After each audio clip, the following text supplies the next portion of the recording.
যোৰহাটক লৈ গৌৰৱে কৰা গৌৰৱ ধুলিশ্বাত হ'ল এইবাৰ পঞ্চায়ত নিৰ্বাচনত। যোৰহাট লোকসভা সমষ্টিত গৌৰৱ গগৈ জয়ী হোৱাৰ পাছতেই যি দম্ভ দেখুৱাইছিল সেয়া চূৰ্ণ বিচূৰ্ণ কৰিলে যোৰহাটৰ ৰাইজে। যোৰহাট সমষ্টিত বিজেপিৰ জয় জয়কাৰ হোৱাৰ পাছত সুৰ সলনি কৰিবলগীয়া হৈছে গৌৰৱ গগৈয়ে। যিমানবোৰ আমাৰ কংগ্ৰেছৰ আমাৰ প্ৰাৰ্থীসকল আছে সকলোৱে এজন এজন যোদ্ধাৰ দৰে তেওঁলোকে যোৱা নিৰ্বাচনত কংগ্ৰেছ দলৰ প্ৰতিনিধি হিচাপে ৰাইজৰ মাজত গ'ল। যথেষ্ট তেওঁলোকৰ ঘাত প্ৰতিঘাত তেওঁলোকে সন্মুখীন হ'বলৈ হ'ল। সকলোৱে দেখিলে যে পুলিচ প্ৰশাসন বিধায়কসকল ভয় ভাবুকি কেনেদৰে ব্যৱহাৰ কৰা গ'ল এইবোৰ চবটো কেমেৰাৰ ওপৰতে আছে।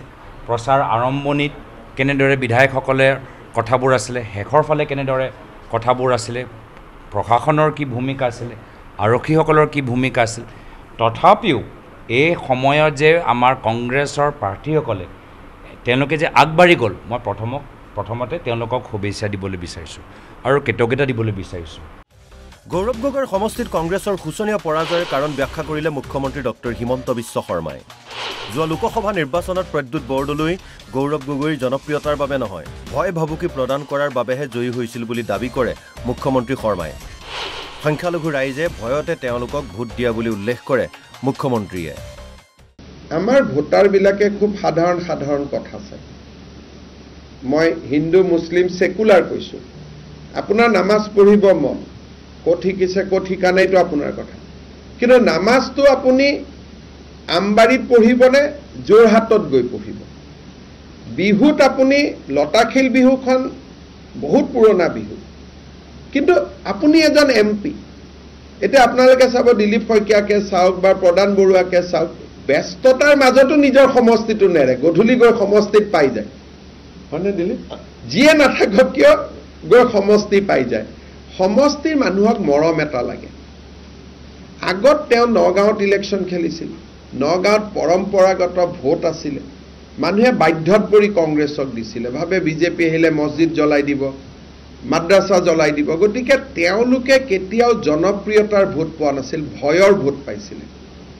আজি ইমান দিনে যে কংগ্ৰেছত সংখ্যালঘু অঞ্চলত যে MP বিলাক জিকে, তেওঁলোকে ভাবে তেওঁলোক জনপ্ৰিয় কাৰণে জিকে, কিন্তু এইটো জনপ্ৰিয়তাৰ ভোট নহয়, সংখ্যালঘু মানুহৰ মনত সোমোৱা ভয়ৰ ভোট এইটো। যোৰহাটত কংগ্ৰেছৰ শোচনীয় পৰাজয়ৰ বিশ্লেষণ আৰম্ভ কৰিছে গৌৰৱ গগৈয়ে। অহা বছৰলৈ পৰিৱেশ সলনি হ'ব বুলি দাবী কৰিছে গৌৰৱে। ৰাজনীতিত কোনো এটা পৰিস্থিতি সদায় কাৰণে স্থিৰ নাথাকে।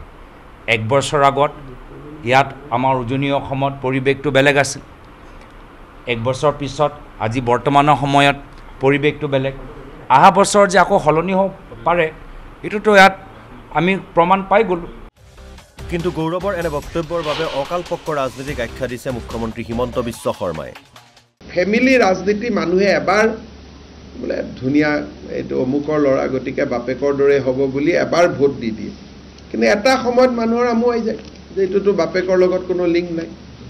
কাৰণ মইতো নাভাবোঁ যে তৰুণ গগৈয়ে কেতিয়াবা নিজৰ ল'ৰাক বিদেশী ৰাষ্ট্ৰৰ নাগৰিক কৰিলেহেঁতেন। গতিকে তৰুণ গগৈটো সকলো হ'ব নোৱাৰে, সকলোতো প্ৰফুল্ল মহন্ত হ'ব নোৱাৰিব, সকলোতো হিতেশ্বৰ শইকীয়া হ'ব নোৱাৰে, সকলোতো শৰৎ সিংহ হ'ব নোৱাৰে। বাপেকৰ মেইন শিষ্যজন ল'ৰা ছোৱালী নহ'বও পাৰে, বাপেকৰ আটাইতকৈ ডাঙৰ শিষ্যজন তেওঁৰ কোনোবা কাৰ্যকৰ্তা হ'ব পাৰে। গতিকে ৰাজনীতি তেজেদি নহয়, ৰাজনীতি পৰিশ্ৰম আৰু কষ্ট দি নিৰ্ধাৰণ হয়। এইটো মই কাকো ব্যক্তিগতভাৱে কোৱা নাই, সকলো য়ং পলিটিচিয়ানক মই ক'ব খুজিছোঁ যে বাপেকৰ নাম লৈ ৰাজনীতি কৰিব নালাগে, নিজৰ ভৰিৰ ওপৰত নিজে থিয় হ'ব লাগে। কাকো মই ব্যক্তিগতভাৱে কোৱা নাই। মুঠৰ ওপৰত এইবাৰ গৌৰৱৰ যেন দৰ প্ৰচূৰ্ণ হ'ল। 26ৰ নিৰ্বাচনেহে ক'ব গৌৰৱৰ ভৱিষ্যত কি।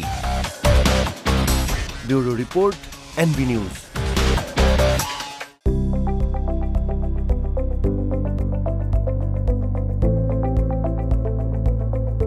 NB নিউজ, সহজ সৰল ভাষাত নৱভাৰতৰ কথা।